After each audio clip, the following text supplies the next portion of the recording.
Hello दोस्तों, welcome to my channel time is money 6296। तो आज का अपना टॉपिक है आईपीओ क्या है और यह क्यों लाया जाता है और इसके लाने की प्रोसेस क्या है। तो चलिए दोस्तों, आज इस टॉपिक को एनिमेशन के ज़रिए समझते हैं।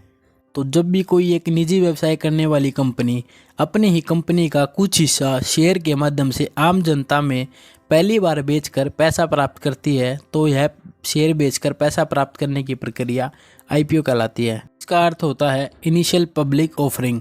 तो दोस्तों, आईपीओ क्यों लाया जाता है? आपको भी पता होगा कि कंपनी को अपने विभिन्न कामों को करने के लिए पैसों की आवश्यकता होती है। इन्हीं पैसों की आवश्यकता को पूरा करने के लिए वह आम जनता से पैसा इकट्ठा करती है और इस पैसा इकट्ठा करने की प्रक्रिया को ही आईपीओ कहा जाता है। तो चलिए अब हम बात करते हैं कि आईपीओ किस प्रकार लाया जाता है और आईपीओ लाने की प्रोसेस क्या है। तो जिस भी कंपनी को आईपीओ लेके आना होता है, सबसे पहले वह एक इन्वेस्टमेंट बैंक या मर्चेंट बैंक ढूंढती है जो उसकी उस आईपीओ लाने में सारी मदद करती है। वह इन्वेस्टमेंट बैंक उस कंपनी के सारे फाइनेंशियल पेपर चेक करती है, वह उस कंपनी की सारी वैल्यूएशन निर्धारित कर देती है और यह भी निर्धारित करती है कि आईपीओ के समय उस कंपनी के पर शेयर की वैल्यू कितनी रहेगी। वह इन्वेस्टमेंट बैंक आईपीओ लाने वाली कंपनी के साथ मिलकर एक डीआरएचपी बनाती है। उस डीआरएचपी में उस कंपनी से संबंधित सभी बातें लिखी होती है जो एक आईपीओ लाने के लिए उसको जनता को पहले बतानी पड़ती हैं।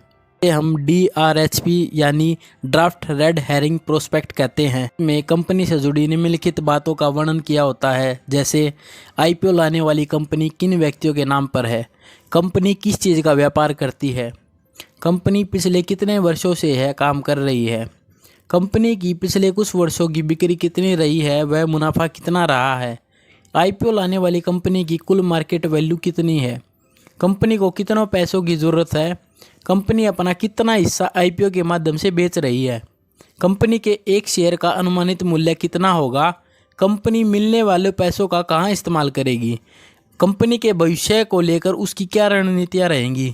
तो वह इन्वेस्टमेंट बैंक सभी रूल एंड रेगुलेशन का पालन करके उस बनाए हुए डीआरएचपी को सेबी के पास अप्रूवल के लिए भेज देती है। अब अगर सेबी को लगता है कि डीआरएचपी में लिखी हुई सारी बातें सही हैं, तो वह उस कंपनी को आईपीओ लेके आने की मंजूरी दे देती है। सेबी से आईपीओ लेके आने की मंजूरी मिलने के बाद आम जनता के लिए आईपीओ ऑनलाइन माध्यम से खोल दिया जाता है। वह हर एक कंपनी के आईपीओ में एक मिनिमम अमाउंट फिक्स कर दी जाती है जो उस कंपनी के आईपीओ में इन्वेस्ट करने के लिए आपको पहले देनी पड़ती है। आईपीओ के माध्यम से शेयरों का मिलना या ना मिलना कई बार यह निर्भर करता है कि कंपनी की गुडविल कैसी है।